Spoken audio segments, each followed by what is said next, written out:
আমরা সন্দেহের চোখে দেখছি যে বিভিন্ন জায়গায় ষড়যন্ত্র হচ্ছে। ইনক্লুসিভ ইলেকশনের যে বয়ান এখন দেওয়া হচ্ছে, আমরা প্রশ্ন রাখতে চাই। ক্যাপশনটা এই কারণে দিলাম যে ডক্টর মোহাম্মদ ইউনূসের যে সিদ্ধান্ত বা ওনার সরকারের এই সিদ্ধান্তে নিশ্চিত ঘুম হারাম হয়ে যাবে আসিফ, নাহিদ, মাহফুজ। আসসালামু আলাইকুম প্রিয় দর্শক শ্রোতা। সমন্বয়কদের উপর বিরক্ত ডক্টর ইউনূস। হঠাৎ একই সিদ্ধান্ত জানালেন ডক্টর ইউনূস। চলুন ভিডিওতে বিস্তারিত দেখে আসি। আমরা সন্দেহের চোখে দেখছি যে বিভিন্ন জায়গায় ষড়যন্ত্র হচ্ছে। ইনক্লুসিভ ইলেকশনের যে বয়ান এখন দেওয়া হচ্ছে, আমরা প্রশ্ন রাখতে চাই। 2014 সালে যখন 153টা আসনে কোনো ভোট হয় নাই, তখন আপনাদের ইনক্লুসিভ ইলেকশন কোথায় ছিল? আমরা আপনাদের কাছে বিনয়ের সাথে প্রশ্ন রাখতে চাই। 2018 সালে যখন মিডনাইট ইলেকশন অনুষ্ঠিত হলো, তখন আপনাদের ইনক্লুসিভ ইলেকশন কোথায় ছিল? 2024 সালে যখন আমি ভার্সেস ডামি নির্বাচন হলো, তখন আপনাদের ইনক্লুসিভ ইলেকশন কোথায় ছিল? যখন আমরা দেখেছি সিএমএইচে এরশাদকে বন্দী করে রেখে একজন ডামি বিরোধী সাজিয়ে নির্বাচন অনুষ্ঠিত হলো, বিএনপিকে ক্ষমতা কাঠামোর বাইরে রেখে, গণতন্ত্র কাঠামোর বাইরে রেখে, তখন আপনাদের ইনক্লুসিভ ইলেকশন ছিল। যেই বাংলাদেশে 2000 শহীদের রক্তের দাগ এখন শুকায় নাই, সেই বাংলাদেশে আওয়ামী লীগের কোন ইনক্লুসিভিটি হতে দেওয়া হবে না।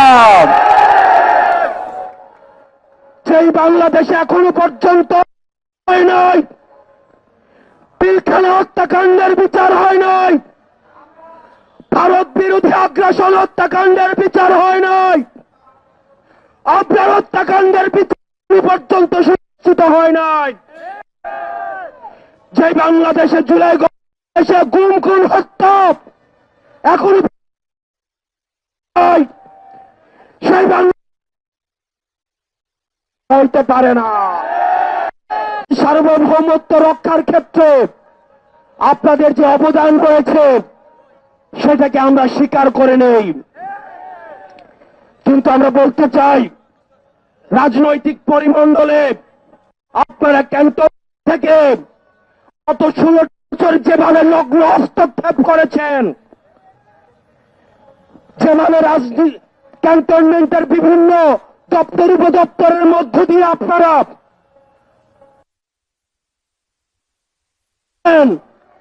24 পরবর্তী বাংলাদেশে রাজনীতি নিয়ন্ত্রণ করবে শুধুমাত্র রাজনীতিবিদরা। আপনারা তখন কোথায় ছিলেন? বিগত 1.5 দশক ধরে আমরা কোন জেনারেলকে দেখি নাই পদত্যাগ করতে।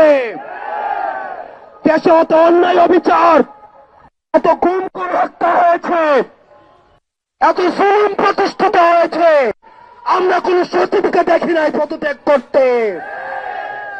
একটা জেনারেলের কি মেরুদণ্ড সেটা ছিল না? আপনারা তখন কোথায় ছিলেন? আমরা কাউকেই দেখি নাই এই অন্যায়ের প্রতিবাদ করে কেউ চাকরি থেকে পদত্যাগ করতে। আমরা আপনাদের সাথে বিনয়ের সাথে, আমরা আপনাদের কাছে বিনয়ের সাথে আমরা আহ্বান জানাবো।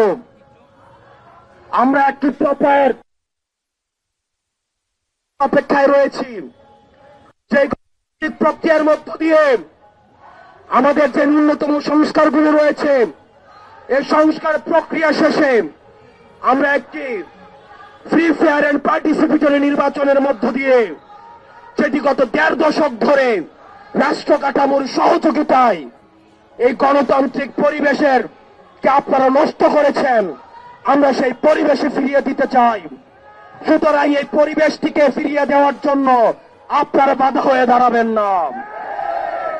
প্রিয় যোদ্ধা এবং রাজনীতিবিদ আপনারা যারা রয়েছেন, আপনারা আওয়ামী লীগকে এখনো চিনে উঠতে পারেন নাই।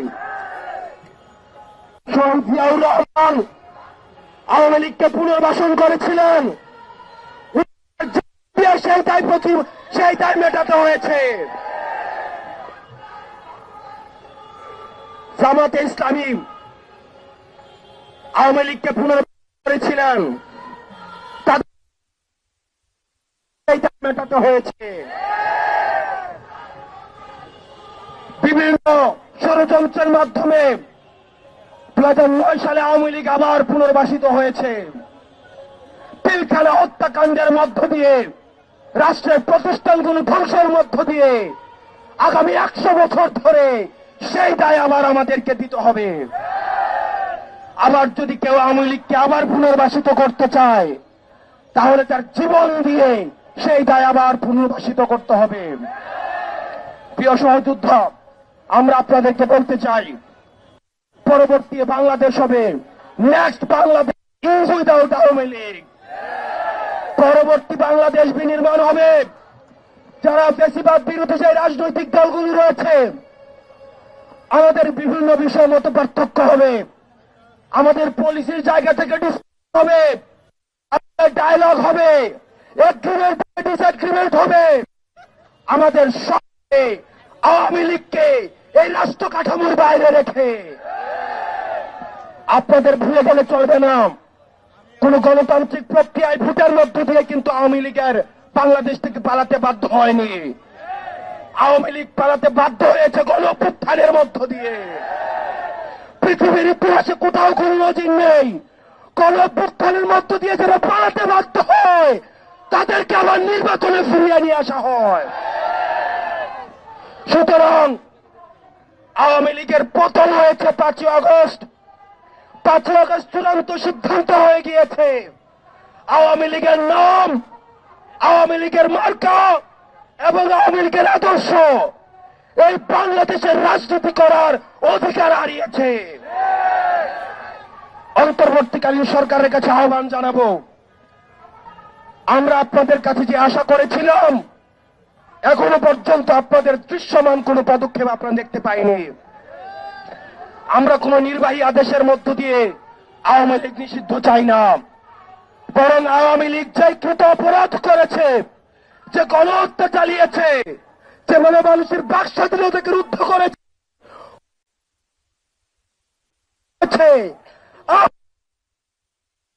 পারেন তাহলে আগামী 300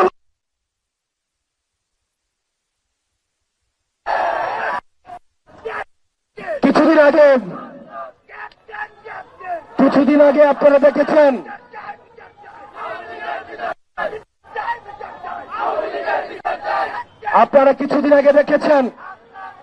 দশটা ফেরাউন, 10টা নমরুদকে যদি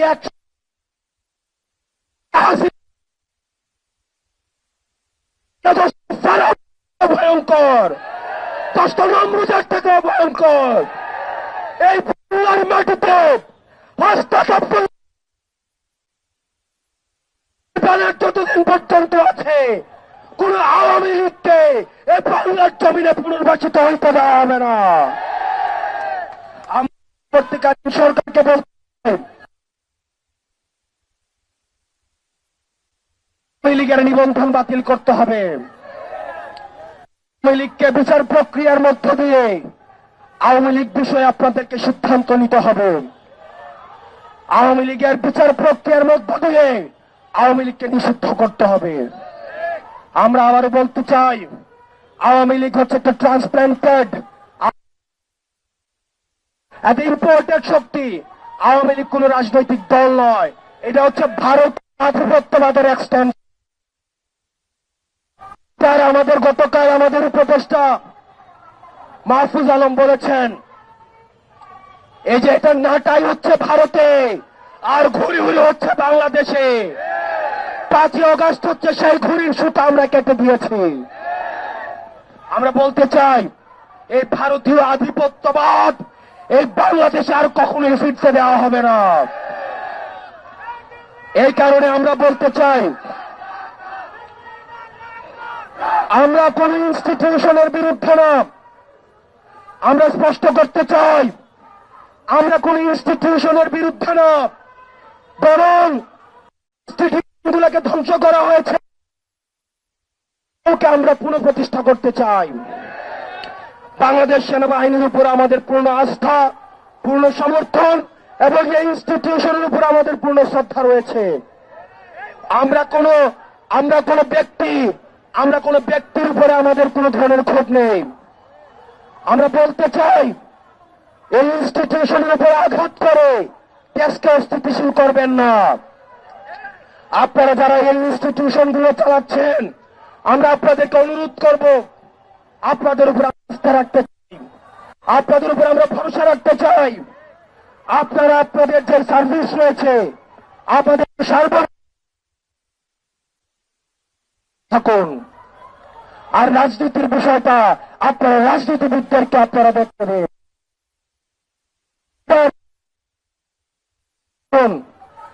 ইনস্টিটিউশনের আপনারা জনগণকে দাঁড় করিয়ে দিবেন না। দেশবাসীর প্রতি আহ্বান জানাবো, আর্মির এগেনস্টে, সেনাবাহিনীর এগেনস্টে জনগণকে দাঁড় করিয়ে দেওয়ার এক ধরনের ষড়যন্ত্র হচ্ছে। আমরা বলতে চাই, আমাদের অবস্থান সেনাবাহিনীর বিরুদ্ধে নয়, বরং সেনাবাহিনীকে দিয়ে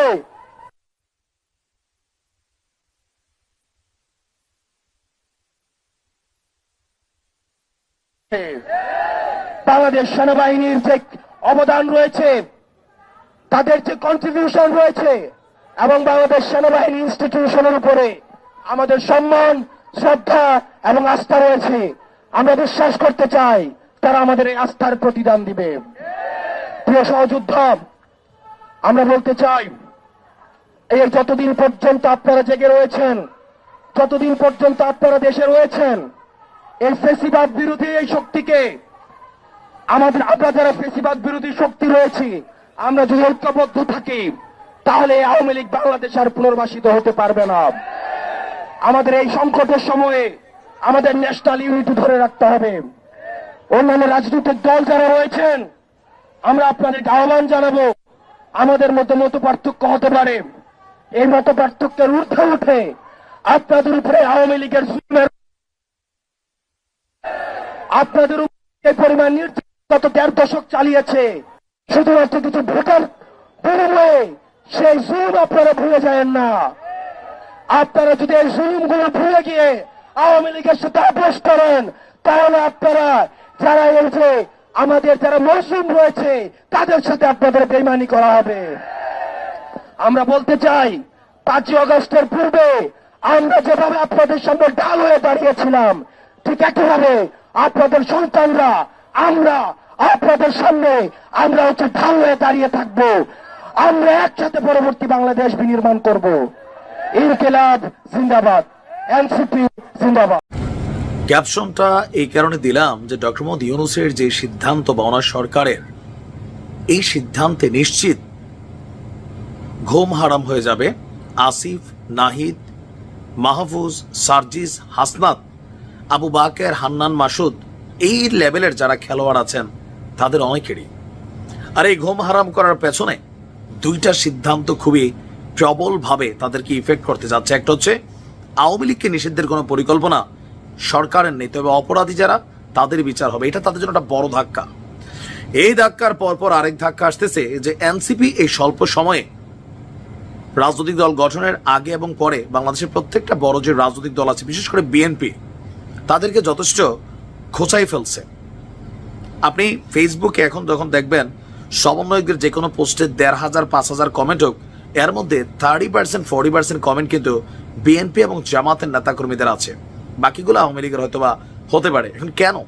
ওই যে জনাব তারেক রহমান সহ বিএনপি সহ জনাব বেগম খালেদা জিয়ার বাসার সামনে থেকে একটা বালুর ট্রাক যে বিএনপি সরাতে পারে নাই, একটা ব্যানার ধরার জন্য 6 জন লোক পায় নাই, এরা যখন এই ধরনের অধ্যত্বপূর্ণ কথা বলছে, স্বাভাবিকভাবে বিএনপি বিষয়গুলোকে হজম করে নাই। এখন এদের পাওয়ারটা আনটিল কতক্ষণ, যতক্ষণ ডক্টর ইউনূস সরকারে আছেন, এটা মনে রাখেন। এরা নিজেরা যে এনসিপি কালকে মারামারি করছে, বৈষম্য বিরোধীদের সাথে এদের মারামারি হচ্ছে, এদেরকে মানুষ মারতেছে, বিভিন্ন জায়গায় নেতৃত্বের কারণে বিভাজন তৈরি করেছে, প্রাইভেটের মধ্যে বিভাজন হয়ে গেছে। এই জিনিসগুলা যখন ডক্টর ইউনূসের এই সরকার সরে যাবে, তখন আর সার্জিস চাইলে র্যাবের হেলিকপ্টার চড়তে পারবে না, সিট যতই খালি থাকুক।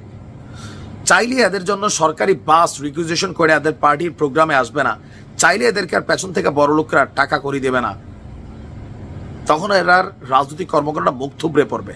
আর এর মাঝখানে বড় ধাক্কা হচ্ছে আরেক সিদ্ধান্তে। ডক্টর মোহাম্মদ ইউনূস বলছেন যে এই অন্তর্বর্তী সরকার কোন দাবির প্রেক্ষিতে, কোন দাবি, আওয়ামী লীগের বিচারের দাবি হোক, শেখ হাসিনার বিচারের দাবি হোক, সংস্কারের দাবি হোক, অথবা আরো যে কোনো দাবি হোক, গণপরিষদ নির্বাচনের দাবি হোক, কোন দাবির প্রেক্ষিতে নির্বাচনকে বিলম্বিত না করে নির্ধারিত সময়ে নির্বাচন অনুষ্ঠানের অঙ্গীকার করেছে। তা আমরা ডক্টর ইউনূসের যে অঙ্গীকার দেখেছি যে ডিসেম্বরে তিনি নির্বাচন দিতে যাচ্ছেন। আর এই কথাগুলো গতকালকে বলছিলাম যে ডক্টর কমফোর্ট হিরোর নেতৃত্বে ইন্টারন্যাশনাল ক্রাইসিস গ্রুপের একটা প্রতিনিধি দলের সাথে তিনি বলেছেন। আর প্রধান উপদেষ্টার প্রেস উইং বলছে রাজনৈতিক দলগুলো যদি নির্বাচনের আগে সীমিত আকারে সংস্কার চায় তাহলে ডিসেম্বরে অনুষ্ঠিত হবে, বৃহত্তর চাইলে আগামী বছর জুনের মধ্যে। তবে বিএনপি, অন্যান্য দলগুলো সবাই ডিসেম্বর। ফাইনালি সেনাপ্রধানের সম্ভাব্য যে তারিখ দিয়েছেন ডিসেম্বর, সবকিছু মিলিয়ে ডিসেম্বর অথবা মার্চ ধরে রাখেন, জুন পর্যন্ত যাবে না। তো এই যে অল্প সময়ের মধ্যে এনসিপির রাজনৈতিক কর্মকাণ্ড, সারা বাংলাদেশে তাদের দল গঠন কেমনে হবে? গতকালকে আমরা পটুয়াখালীতে যে দৃশ্যপট দেখেছি যে গত 7 মাস কারোর খোঁজখবর নাই, এখন তারা রাজনৈতিক কর্মকাণ্ডে সেখানে যাচ্ছে। লোকালি বাধা এবং এক প্রকার ধোলাইয়ের হাত থেকেই নাহিদ তার গাড়িটা যেভাবে নিয়ে বের হয়েছে, সামনে ছাত্ররা তার গাড়ির উপর ঝাঁপাই পড়তেছিল, গাড়ি আস্তে আস্তে মানে ডইলে নিয়ে যাবে পিছনে, অনেকটা এরকম তো ছিল, এরা না আসলে সাঁ করে গাড়িটা বাড়িয়ে গেছে। তো এরকম দৃশ্যপট অনেক কিছু কিন্তু একটা মেসেজ ক্রিয়েট করে ফেলে। তিনি বলছেন যে এবারে নির্বাচন অবাধ এবং সুষ্ঠু হবে, কারণ নির্বাচনের তারিখ পরিবর্তনেরও কোনো কারণ ডক্টর ইউনূসের কাছে নেই। আর তিনি বলছেন যে আমরা যদি দেখি যে আচ্ছা আরো অনেক বক্তব্য দিয়েছেন। তো নির্বাচন ইস্যুতে ফাইনালি আমরা যতটুকু বুঝতে পারছি যে এনসিপির বিভিন্ন কর্মকাণ্ডে সাংবাদিক ইলিয়াস এর সবচেয়ে বড় সাপোর্টার ছিলেন। আপনি দেখেন পিনাকিদা এখনো ধৈর্য হারায় নাই, টেকনিক্যালি অনেক কথা বলেন, সাংবাদিক ইলিয়াস কিন্তু এদের মানে মুখোশ খোলা শুরু করে দিছে। রাজনৈতিকভাবে এরা বিএনপির সামনে অনেক অসহায় বাচ্চা, শুধুমাত্র আওয়ামী লীগ ইস্যু ছাড়া, সংবিধান বলেন, সংস্কার বলেন, রাষ্ট্রপতি বলেন, 32 ভাঙ্গা ছাড়া অন্য কারো বাড়িঘর ভাঙা টাকা বলেন, বিএনপি নেতারা কেউ এটা পছন্দ করছে না। মব জাস্টিস পছন্দ করছেন। আপনি প্রত্যেকের কথা শুনছেন নিশ্চয়ই। জনাব তারেক রহমান খুবই ঠান্ডা মাথায় রাজনীতি করছেন, এটা ইজ কল্ড ম্যাচিউর পলিটিক্স। হাইকমান্ডের আপনি বক্তব্য দেখেন। তো আসিফ নাহিদের কপাল পড়লো। আমরা কেন বললাম, যদি উল্লেখযোগ্য সময় না পায়, এই স্বল্প সময়ে রাজনৈতিক পরিমণ্ডলে এনসিপি পিঠটা সোজা করে দাঁড়াইতে পারবে না, ইনভেস্টররা সরে যাবে। আওয়ামী লীগ যদি নির্বাচনে আসে, যদি না আসবেই, যে নমুনা আমি আওয়ামী লীগের যতটুকু চিনি, কৌশলগতভাবে তারা নির্বাচনে অংশগ্রহণ করবে। ডাজন্ট ফ্যাক্ট শেখ হাসিনা প্রধান নাকি অন্য কেউ, আওয়ামী লীগ মাঠে থাকতে চাইবে। আর অন্তর্বর্তী সরকারের কাজ হবে সবাইকে সমান লেভেল প্লেয়িং ফিল্ড দেওয়া। তো যদি লেভেল প্লেয়িং ফিল্ড মানে তফসিল ঘোষণা করে, তখন আপনি এনসিপির সমন্বয়ক আর আওয়ামী লীগের একজন সাধারণ মানে যে কর্মী, তার মধ্যে কিন্তু আর পার্থক্য নাই। তখন মাঝে আরেকটা দৃশ্যপট তৈরি হবে। যাই হচ্ছে, এই সমন্বয়কদের জন্য, এনসিপির জন্য জগৎ কিন্তু ছোট হয়ে আসছে। এর উপরে দুর্নীতির অনেক গল্প আমরা শুনছি, দেখছি, এগুলো আরো এদেরকে বিপদে ফেলবে। বিপ্লব অনেক সময় নেতাদেরকে খাইয়ে ফেলে। আমার কাছে মনে হচ্ছে সবচেয়ে বড় বোকামি ছিল উপদেষ্টা পরিষদ এরা যাওয়া, দ্বিতীয় হচ্ছে রাজনৈতিক দলটা গঠন করা। এই দল গঠন না করলে সবাই এদেরকে ভালোবাসতো, মানে বিপরীত যে রাজনৈতিক দলগুলো আছে যারা ক্ষমতার কাছাকাছি যেতে চায়। দেখা যাক কি হয়। তবে কোথাও না কোথাও ডক্টর মোহাম্মদ ইউনূস সম্ভবত এদের প্রতি আস্থা হারিয়ে ফেলেছেন তাদের বিভিন্ন কর্মকাণ্ডে, এটাই মনে হচ্ছে। যার কারণে উনি বলছেন কোনো দাবির প্রেক্ষিতে তিনি নির্বাচন পিছাবেন না। আর এই দলটাকে ক্ষমতায় যাইতে হলে ভাই 2-4-5 বছর এদের সময় লাগবে টিম তৈরি করতে। সারা বাংলাদেশে বিএনপি, আওয়ামী লীগ, জামাতের বিপরীতে গিয়া নির্বাচন করে আপনি রাষ্ট্র ক্ষমতায় যাবেন, এটা অসম্ভব ইস্যু। তারপরেও হইতেও পারে বাঙালি জাতির মন। দেখা যাক কি হয়। ভালো থাকুন। দর্শক শ্রোতা, এই বিষয়ে আপনার মন্তব্য কমেন্ট বক্সে চাচ্ছি, অবশ্যই লিখবেন।